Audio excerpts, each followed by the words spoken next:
Welcome back to my channel. Today I'm sharing some disaster cleaning motivation, getting some rooms reset, and tackling the kind of mess that just builds up when life is busy. These bedrooms were really in need of some attention, lots of laundry, clutter, toys, and just everyday chaos. As a mom of 4 little ones, life gets busy, so if you're feeling behind or overwhelmed, I hope this real-life mess and satisfying reset gives you some motivation. If you have some messy spaces around your home that you struggle to get reset, make sure you stick around. I have 3 tips I'll be sharing throughout this video to help get you started. Let's do this.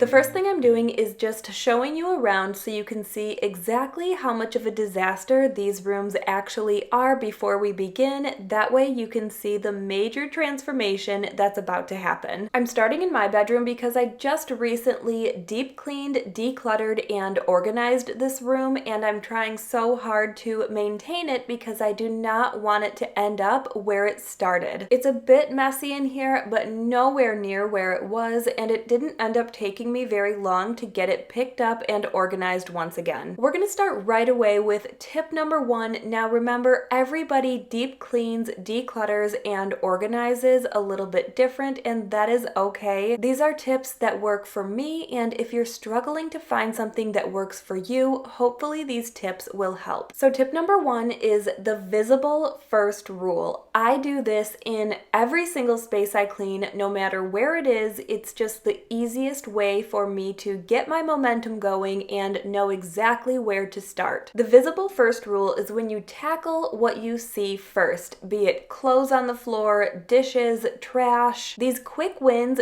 build momentum and make a big visual difference right away and make you want to keep going. For me personally, that always means laundry, whether it's clothes, towels, blankets, sheets, anything that is laundry related is always tackled first. Being a family of 6 means there is always laundry everywhere, so it's just nice to get it out of the way. Speaking of laundry being everywhere, this is not a tip, this is just me speaking from the heart and being transparent. A few videos ago, I tackled a mountain of laundry in my room, and it was so time-consuming to get through. I swore to myself I would never let it happen again. And I'm sure the universe heard me make this promise because later that day I was on social media and somebody shared an app that helps with laundry. Let me just start by saying this is not sponsored. I found this myself and it has been a game changer. You can see how I'm unwrapping my laundry. This app is the reason, and when I say it's a game changer, I don't say that lightly. I'm sure some of you have already heard of this, but this was the first time I heard of it. This right here on video was my 3rd time using the service. So how it works is about once a week, maybe even a little longer, maybe a week and a half, I will put some bags of laundry on our front porch. I schedule my laundry to be picked up. Someone then picks it up, takes it, washes it, folds it, and separates it by person, packs it back up, and has it back on my front porch within 24 hours. You're probably thinking to yourself, that is probably way too expensive. So each time I have used this service, I have spent between $40 and $50. I think that is so budget friendly and reasonable. And the reason I only use it every week or week and a half is because I don't use it all of the time for all of our items. I only use it when I start to feel myself getting behind again. I'll try to keep up and try to keep up and try to keep up, and then I do just start to fall behind. Always. This always happens to me, and then it becomes a mountain again. So rather than struggling through the mountain, washing everything, having a giant pile in my bedroom to get through, I love that I have this app to fall back on. Some items I don't use it for are towels, sheets, and blankets. Those items are easily washed, dried, folded, and put away in my opinion. It's all of the kids' shirts and socks and pants and all of those items that become a little more difficult and tedious to separate, fold, and put away. The app is called Poplin, and every person that signs up with Poplin does get a referral code. Like I said, this is not sponsored. This is just something that everybody gets. I'll put my referral code, which will get you $10 off, in the description. This is not a subscription service. If you wanted to download it, sign up, check it out, and never use it, you don't have to use it, but it is just something that has been helping me out a ton lately. And if you struggle to keep up with laundry the way I struggle to keep up with laundry, this this might be a budget-friendly, helpful option for you.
Alright, tip number 2 is to finish with something that feels like closure. For me, that is always vacuuming. Whenever I vacuum a space, it signals to my brain that the reset is done and the space belongs to me again. Maybe for you, that means lighting a candle or opening some windows. I know some like to spray a room with a fresh scent. I love essential oils, so I might even add a few drops of essential oil on my pillow or on my bed and just really freshen up the space. It's like a pat on the back, like congratulations, you did it, you made it to your closing point and you can finish with what you like to finish with. These final touches may seem small, but they're symbolic. They shift the room from in progress to complete. It's not just about the cleaning, it's about reclaiming the space as yours. It almost creates emotional closure and makes it more likely that you'll want to keep the space tidy going forward. Instead of looking at it like a task, look at it like a reset. Not only are you resetting your space, but you're also resetting mentally so you don't feel overwhelmed in that space. You can even think about it like clicking save after writing something important. It seals in your effort and lets you move on with peace. For some reason, I did things a little bit backwards today. Usually, I either like to make the bed right away when I'm cleaning a room or right before I vacuum, but in my bedroom, I made my bed after I vacuumed, and it did kind of affect my closure moment. I vacuumed and I was like, oh my gosh, I still didn't make the bed. But nobody's perfect and it doesn't really matter too much. The important thing is that it got done.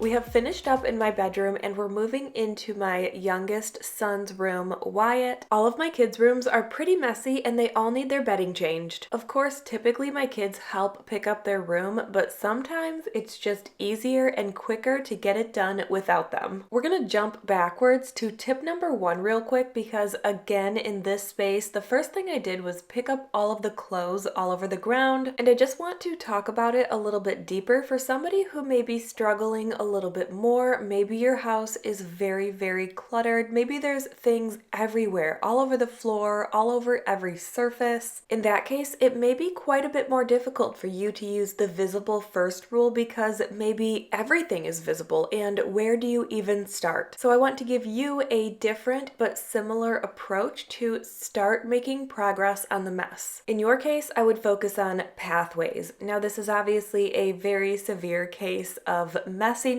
probably looks somewhat like my basement right now, but you need to clear the floor where you walk first. Those are called functional pathways, and when they're blocked, your brain reads the entire room as cluttered and chaotic. I'm talking about from the door to the bed, around the bed to the dresser, from the doorway to the closet. Clearing these paths will give you an immediate sense of some kind of order and physical relief. You can breathe, you can move. It's a great way to break through the overwhelm and move in the right direction.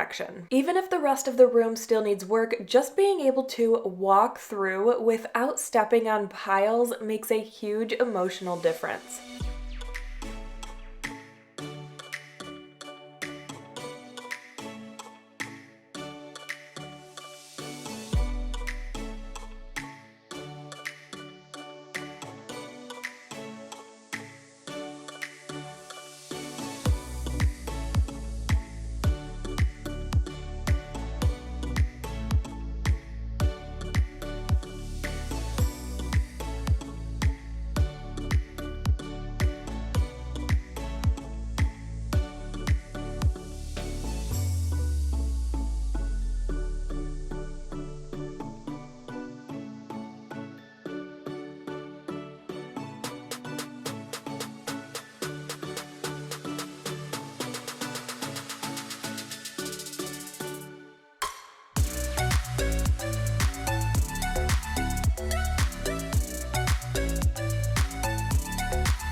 After finishing up by vacuuming in my youngest son's room, we're going into my oldest daughter's room, whose room is also a disaster. She did ask me when cleaning her room to leave her little Barbie setup here, so I'm going to respect that. I think it's so cute. She just got done setting it up and I totally understand, so I'm just going to work around it.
Here and there while I'm cleaning the kids' bedrooms, you can definitely see out into the hallway. It is a bit messy out there. It is always a bit messy out there. A little while ago, I moved our bookshelf from the homeschool room into the upstairs hallway just because we normally read books around bedtime, or even if it's not around bedtime, we just like to be comfortable when we're reading books. And when they were in the homeschool room, they would get left out a lot. We would take a lot upstairs, and then it was hard to get them back downstairs. So I was just trying to make the whole book situation more functional. But ever since moving it upstairs, every time we are up here, Adeline, my 1-year-old, just pulls all of the books off the bookshelf. Even when I'm trying to put them back on, she's pulling more off, and I'm like, oh my gosh, no, stop. And she just finds so much joy in it. So once in a while you'll see a pile of books, and then I'll put them away and they're magically gone, and then she'll pull them back out again. And this is just on repeat over and over and over again. I feel like I've gone through this whole book pulling out phase with each of my children around this age. And it's not a big deal to me that she does this. It doesn't bother me in any way. I know it's just a phase and she will eventually stop doing it, and I will miss these days more than anything. So it just is what it is at this point.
I just had my closure moment in Hazel's room and finished up in there by vacuuming. Now we are headed into my oldest son's room. His room is always the biggest disaster. I feel like we worked our way from the smallest disaster to the largest disaster here in his room. Hazel and Wyatt, my 4 and 5-year-old, don't mind picking up their own rooms too much. They might say they don't want to or try to say I'll do it later, but when it comes down to it, they do get it done. Noah, my 7-year-old, on the other hand, cannot stand picking up his room. I feel like I've tried every encouraging tactic I know of to even just try to put one category of things in the right spot. For example, his dirty clothes. He has a dirty clothes basket, but still, every time he takes off his dirty clothes, they just wind up on the floor. I really don't understand it, and I feel like I've given him plenty of tools to be able to put things in the right spot, some organization methods, and nothing seems to be working here. Like I said, I'm looking for one small step in the right direction, and I feel like dirty clothes is a great place to start because it's something that is done on a regular basis. Every day he can build that habit and then build more from there. I do recognize that every child is different, and something I've noticed about Noah is that he is a list person. He loves a good list, and even though he doesn't want to do anything in his room, he does work way better when I make him a list, even if it's just tackling one thing on the list at a time with lots of encouragement and even help. He really enjoys completing a task, checking it off. I feel like we all get some type of joy in that. So I think the next thing I'm going to try is to make him his own personalized to-do list on our hearth display. That way he can go check things off and feels that satisfaction. The only thing I would say I don't know now, and I'm totally open for suggestions if you have any, is how to get him to want to start on his checklist, because it is very easy for him to act like it is not there.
Let's finally jump into tip number 3, which is keep your hands moving. To do this, you probably want a reset bin near you. This always helps me. Your reset bin will be used for any item that does not belong in the space that you are currently cleaning. To keep your hands moving and not thinking, you want to avoid distraction at all costs, which includes leaving the room to put other things away. One reason you may get stuck while cleaning or decluttering, especially in a messy space, is overthinking every single item. You pick something up and suddenly you're asking yourself, should I keep this? Does this still fit? Where does this even go? Should I organize this whole drawer while I'm here? And before you know it, you've stopped cleaning completely. To avoid this, you want to keep your hands moving and not analyze as you go. If it's trash, toss it. If it's dirty laundry, throw it in the dirty laundry basket or the hamper. If it belongs in another room, toss it in the reset bin so you can deal with it after you're done in the space that you're currently in. We'll call this tip the first sweep because you're just doing the obvious things first without making big decisions yet. The room you're working on will start to clear visually and your mind will start to clear too. This works for a couple of reasons. One, it reduces decision fatigue. This is what might make you feel overwhelmed mid-clean and make you want to stop. It also builds momentum and helps you get more done faster, which gives you that visible after much sooner and encourages you to keep going. This tip is especially helpful when you're cleaning while already tired or emotionally drained because it removes the pressure to get it all right. You're just resetting a space with one obvious move at a time. You actually just saw me use this method a few minutes ago in Noah's room when I pushed everything into a pile that was left in here. I wasn't really thinking or overanalyzing anything, just moving. This goes here, that goes here, this goes in this pile. Just following my first instinct of where to put each item I grab so I can get through that pile. If you found these 3 tips helpful and would like to hear more in future videos, let me know in the comments below. When you come to my channel, I don't want you to feel like you're just watching somebody clean for motivation. I want you to feel like my videos can actually make a difference in your life. I wish I could be there in person, helping you, guiding you, encouraging you, but this is the next best thing, and I hope it gives you that push you need to get started.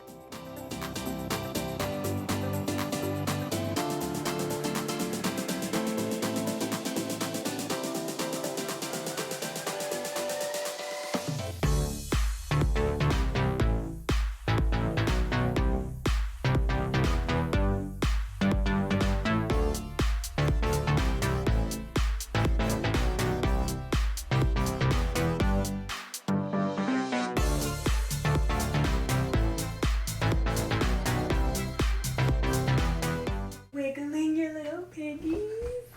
Are you doing that? I'm gonna get you. Oh.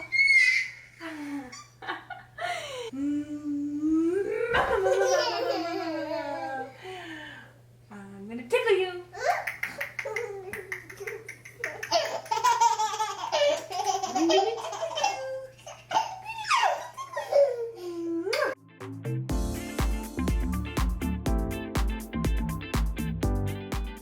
Before we wrap up today, I want to quickly mention that YouTube just opened up a community space for everyone. So basically, if you are subscribed to my channel, you are able to post on this, you're able to start a conversation, share some before and after photos. Maybe you have some really helpful cleaning, decluttering, or organizing tips that you think others would benefit from, or maybe you need some help or encouragement for cleaning, decluttering, and organizing your own space. You're able to post a photo and get some encouragement or guidance from not only me, but other subscribers as well. Let's use this space as a judgment-free tool to help each other. Anyway, thank you so much for being here. I hope you not only got some motivation, but also got some tips that may help you in your own space. Thanks again for being here and watching. I will see you in the next one.